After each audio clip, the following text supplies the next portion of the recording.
The helicopter blades faded into the night like something the desert refused to remember. Dust hung in the air for a few seconds, then settled, leaving silence so complete it felt staged. She stood alone on the ridge, a few hundred meters from the seal insertion point, pressed against a jagged rock face that had learned the shape of her body long before tonight. Her ghillie suit blended into the terrain so perfectly that even the moonlight slid past her without stopping. From a distance, she wasn't camouflage, she was absence. She lowered herself into position with movements so slow they barely registered as motion. Her rifle rested on a flat stone she'd tested earlier for stability, barrel aligned with a corridor of darkness she'd memorized during daylight reconnaissance. The scope warmed as she activated thermal vision, the world blooming into quiet shades of white and gray. Heat told the truth here. Heat never lied. Below, the SEAL team advanced in staggered formation, dark figures flowing across the sand like a single organism. She watched them not with sentiment, but with responsibility. Each white silhouette in her scope carried a name, a call sign, a family somewhere far away.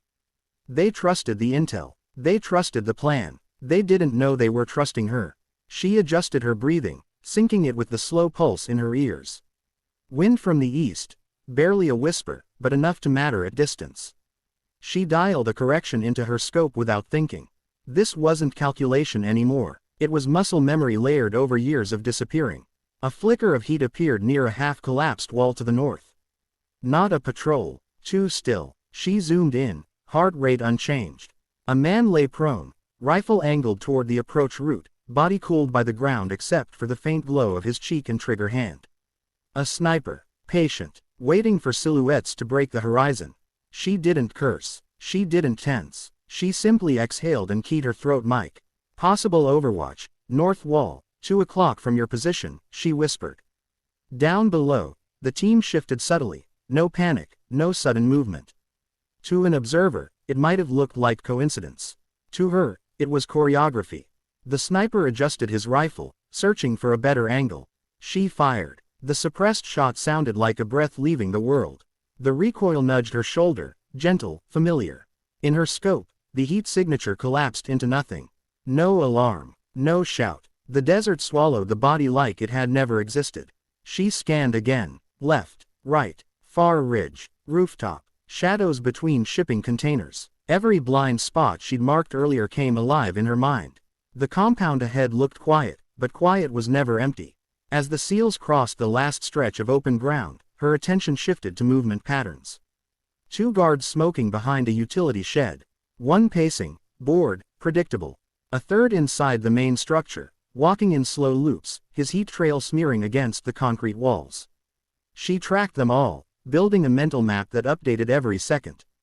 Her earpiece crackled softly, breathing, fabric shifting, the muted clicks of professionals at work. No one spoke her name.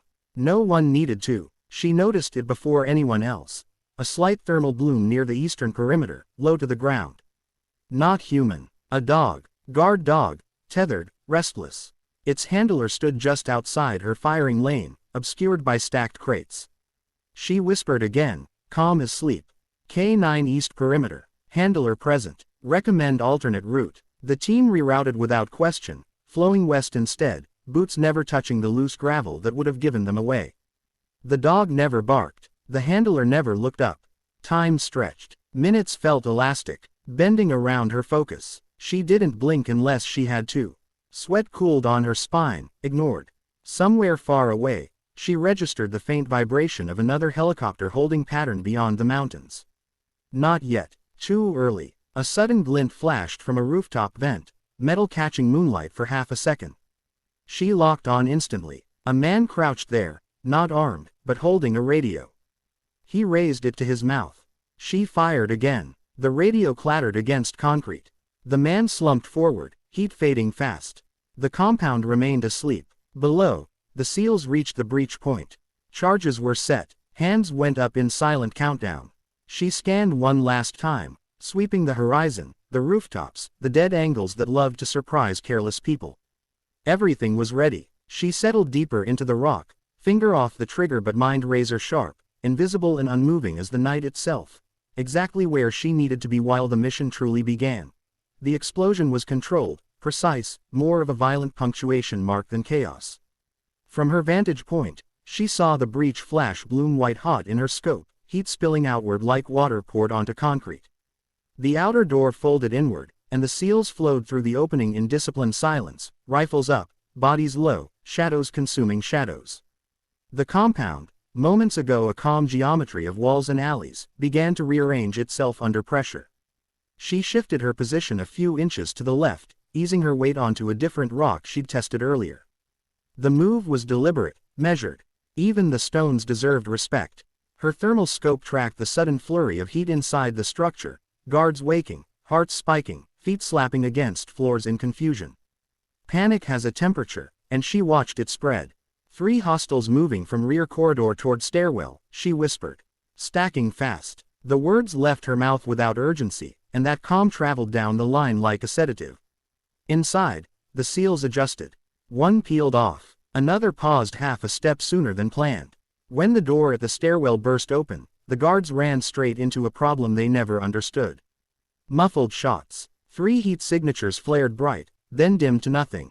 She didn't celebrate. She kept scanning. A generator behind the main building suddenly spiked in her scope. Someone had kicked it, trying to restore power. She allowed herself the faintest exhale. She'd been waiting for that. Hours earlier, she'd loosened a single internal component, just enough to fail under stress. The man yanked the cord again. The generator coughed, sparked, and died completely. The yard went dark, the last exterior lights winking out as if on cue. Inside the blackout, heat became the only truth. She watched a guard stumble into a false doorway, a decoy she'd noticed during recon, hiding a narrow storage alcove. He pressed himself flat against the wall, breathing hard, weapon raised. The SEALs were about to pass him. Pause, she murmured. False door, right side. He's waiting. A hand signal echoed her warning seconds later. The lead SEAL stopped, shifted his muzzle, and ended the threat with one clean shot through the thin panel. The body slid down, leaving a cooling smear against the wall. Her jaw tightened as another signature appeared, this one different. Smaller, faster, a runner. He moved with purpose, not panic, weaving through the interior toward a side room she hadn't liked from the beginning. Runner heading south room, possible alarm, she said, voice low but firm. She tracked him as he burst through the doorway. Inside, a console lit up, battery powered, insulated from the blackout. Fingers flew over switches. She didn't have a clear shot. The angle was wrong, walls overlapping in a way that laughed at ballistics. For the first time that night, she felt time compress. She scanned for alternatives, brain racing through geometry and consequence. A ventilation shaft ran along the exterior wall, its metal skin thin. She adjusted her scope, calculating penetration, deflection, the margin for error that would decide everything. One shot. The round punched through the vent, metal screaming for half a second before the sound died.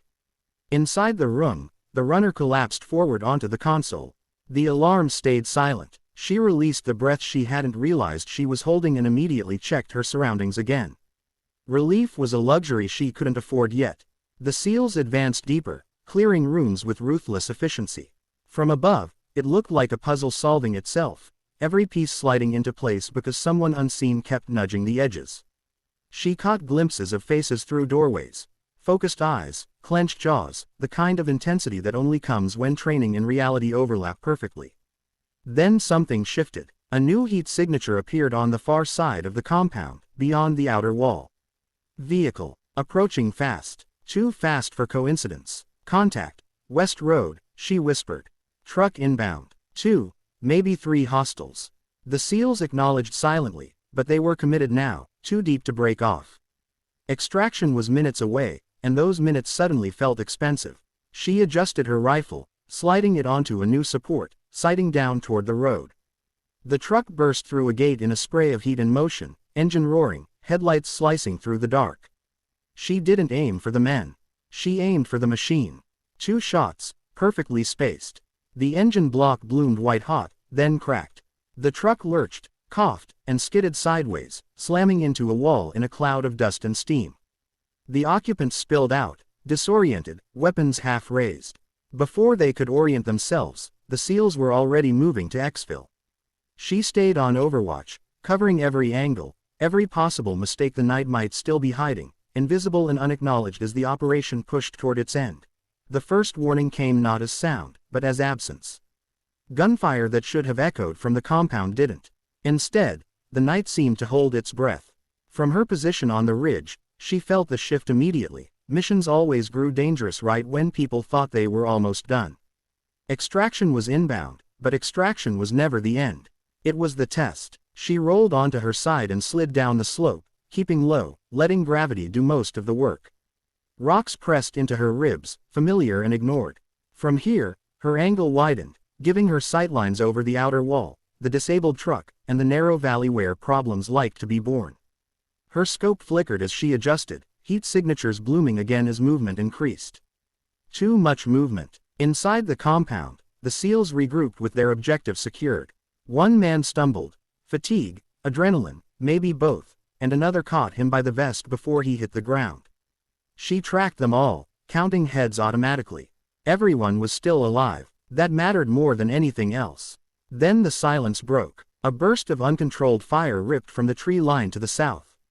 Not aimed, not disciplined. Desperation fire. Militia, late to the party and angry about it. South tree line, multiple shooters, suppressive fire, she said calmly, even as rounds snapped against stone below her. The SEALs moved instantly, tightening formation, returning fire only when necessary. Their job now was survival. Hers was prevention. She found the first shooter quickly, a man firing wildly from behind a fallen log, heat flaring with every trigger pull. One round from her rifle ended the noise. She transitioned without pause to the next, then the next, carving silence back into the darkness with precise economy. Each shot was a correction. Each correction bought seconds. Seconds saved lives. A new threat emerged near the compound wall. One of the militia had climbed halfway up, trying to drop inside. She exhaled, adjusted for elevation, and fired. The body fell backward, disappearing from her scope as it hit the ground. The extraction helicopter roared into the valley, its sound violent and welcome. Wind blasted dust and debris in every direction, turning the night into chaos.